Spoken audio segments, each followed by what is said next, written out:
Paulo, sabemos que a história de Castelo, que está entre as mais antigas do estado do Piauí, teve sua origem em uma fazenda de gado. Para alguns, Rancho dos Patos, para outros, Rancho do Prato. Explique essa diferença de nomes. Então, Augusto Júnior, na verdade a história de Castelo, a história de Marvão, ela é uma história que remete às primeiras vilas do Brasil. É bem mais amplo. Período colonial brasileiro, a construção das primeiras vilas que teve Salvador como a primeira da história. E essa variante de nomes também está relacionado a como as pessoas pronunciavam, tem muito a ver com a pronúncia da época.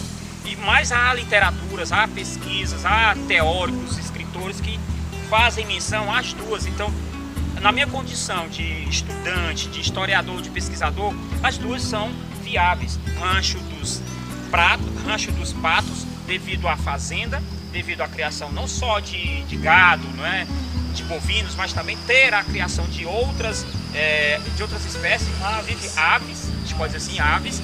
E Rancho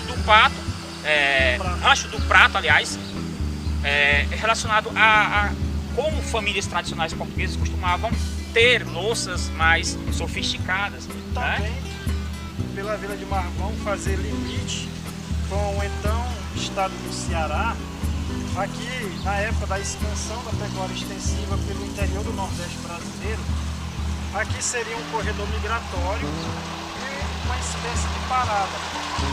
Exatamente, que é onde íamos chegar.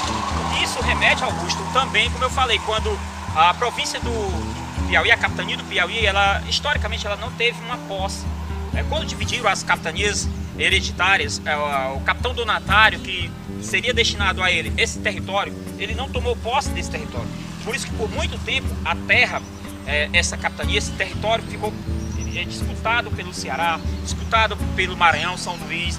E aí isso quer dizer que o donatário que recebeu a capitania do Piauí não veio tomar posse? Muitos donatários ficavam lá em Portugal e recebia um território para...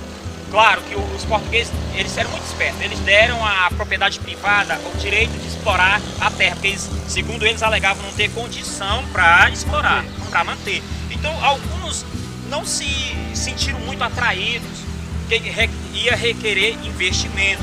E aí alguns... Não ia ter um retorno imediato e alguns nem vieram. Só depois que começaram a perceber que estava tendo retorno, principalmente com a pecuária extensiva, é que eles perceberam que o quão tinham perdido em não ter vindo tomar posse. Aí é que eles vão abrir os olhos para vir, e isso já começou as brigas jurídicas. Por essa teoria, então quer dizer que o Piauí realmente tinha litoral. Tinha litoral. Da troca com o Ceará. Isso prova que o Piauí já tinha litoral bem antes da troca com o Ceará, pelo fato seguinte: como o Ceará próximo e o Maranhão também, o Piauí entre esses dois, então ficavam os dois disputando esse território. Por isso que tem muita terra no Piauí que é chamada terra de ninguém, porque não se sabe exatamente a quem pertencia. Com o processo da criação da capitania, aí sim o Piauí abre os olhos para tomar posse do seu território. E como a Vila de Marvão estava, aliás, antes da Vila de Marvão, a gente pode estar dizendo assim, lá atrás, o rancho, a fazenda, o rancho era a fazenda, e essa fazenda, ela tinha o rancho onde as pessoas que vinham do Ceará e vice-versa, retornavam para o Ceará, passando para o Maranhão, ficavam hospedados nesse rancho. E aí onde entra a história do Rancho do Prato. Rancho do Prato, depois, exatamente, através do achado, tem uma formação rochosa que deu nome à cidade de Castelo do Piauí, chamada Pedra do Castelo. Foi encontrada uma imagem da santa que virou a padroeira da cidade de Castelo do Piauí, Nossa Senhora do Desterro. A partir do momento em que foi construída uma capela na então fazenda de gado, o lugar já muda de categoria. Com certeza, como eu havia dito, a fazenda ela representa a colonização, a tomada da posse do território. Mas é preciso que cada fazendeiro, o proprietário, quando ele recebia essa propriedade, ele tinha por obrigação doar uma parte para o santo ou para a santa, para a igreja católica. Na verdade era para a igreja católica. Construir-se a capela. Então a partir daí, da construção de uma capela, muda-se o nome, porque a igreja católica, a sede, ela passa a ter direito de posse econômica e do território também. Pode perceber que muitas terras aqui em Castelo do Piauí é chamada de Terra da Santa, terra de Nossa Senhora do Desterro, porque é essa expressão usada na época da posse. Então o que acontece? A coroa portuguesa doou terras para a construção das primeiras casas da vila. O João Pereira Caldas, ele teve a obrigação de criar as vilas. Então ele em nome da coroa portuguesa, ele tinha essa liberdade e autonomia para criar as vilas. Então o que ele fazia? Através de uma carta régia, ele declarava ali que uma parte daquele território era para construir a vila. Pode observar que nós temos a fazenda próxima a regiões de água, né? Próximo a rios, próximo a fontes de água. Era uma das coisas que o Piauí era riquíssimo em fontes de água. Era o que atraía muito. Era terra abundante, terra rica em pasto, terra rica em água, não é? Em fontes de água. Então o que acontece? A partir desse momento, a igreja, a capelinha vai demarcar o povoamento. É muito impressionante, porque se tu pegar a parte da arquitetura antiga das primeiras vilas do Brasil, todas são semelhantes. A fazenda, a capela à frente e a partir do entorno da capela, os primeiros núcleos, as primeiras casas, né? Então é tudo. E o que o João Pereira Caldas fez? Ele veio e declarou que uma légua de terra em quadra seria ao limite para o marco das primeiras casas. Então a igreja é o marco zero. Ela é que começa a marcar como é que vai ser as edificações.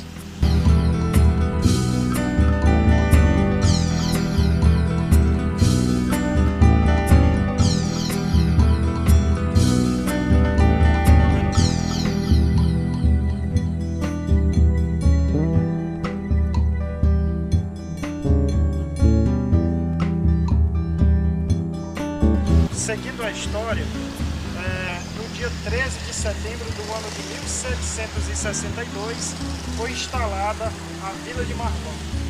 Exatamente, foi a sexta vila criada na capitania do Piauí. E como havíamos dito anteriormente, a divisão da terra enquadra, uma légua enquadra para a construção das primeiras residências. Residências essas que têm uma característica arquitetônica muito forte com Portugal. Mas não, esse detalhe vamos contar daqui a pouquinho. A vila recebeu esse nome devido a, como eu já havia dito, às cidades portuguesas. Marvão é uma cidade, é uma vila antiga lá no território de Portugal. E nada mais justo do que receber o nome por causa de características históricas, geográficas, não é? Com essas vilas, assim como foi Oeiras, assim como vai ser Valença posterior à nossa. Então 1762, 13 de setembro. É a data da Carta Régia, porque João Pereira Caldas, Augusto, assume em 59 e vai até 1769. Ele ficou 10 anos no governo da capitania do Piauí. Durante esses 10 anos ele criou as 7 primeiras vilas, correto? Então aí, a partir daí ela recebe esse nome de Marvão, de freguesia, lá de povoado, que passou por freguesia de Nossa Senhora do Desterro, do Rancho dos Patos.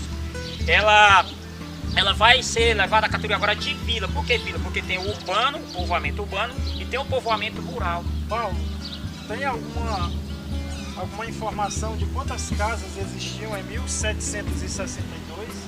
Augusto, é interessante. Quando se pesquisa, você vai ver que já era uma característica comum da época a população rural ser superior. Em 1762 nós vamos ter algo em torno de mais de 1.000 pessoas no campo, no rural, e apenas 59 pessoas no urbano, ou seja, era 19 residências, algo em torno de mais de 30 fazendas. Então é impressionante, esses dados são comprováveis, são dados estatísticos do censo da época de 1762. Então algo que nos impressiona. No urbano nós tínhamos aproximadamente 60 pessoas habitando, em torno de 19 residências, e na zona rural nós tínhamos aproximadamente 1.000 pessoas morando no campo. Então já mostra uma superioridade do campo em relação ao urbano. E eram mais de 30 fazendas. Fazendas essas que o que é mais interessante, público, você saber, é que estão relacionadas nesse censo e direcionadas à freguesia. Então ele não cita a vila, ele cita que as fazendas pertenciam à freguesia de Nossa Senhora do Desterro. Futuramente, Vila de Marvão. Futuramente, Vila de Marvão. Continuando a história da cidade de Castelo do Piauí, depois da instalação da Vila de Marvão no dia 13 de setembro de 1762, no ano de 1890, a população da vila, que já era mais numerosa, resolveram mudar o topônimo da vila para Vila de Castelo, por conta da semelhança daquela formação rochosa, lembrar o castelo medieval. Paulo, essa mudança de nome no ano de 1890, por que não foi aceito? Augusto, a legislação brasileira já da época já proibia a duplicidade de nomes entre as cidades e vilas brasileiras. Então Castelo é um nome realmente que remete à geografia, remete a um monumento arquitetônico natural, um símbolo da cidade, mas infelizmente por causa da legislação era proibido dar-se esse nome de Castelo e Castelo do Piauí, devido à cidade de Castelo que fica no estado do Espírito Santo.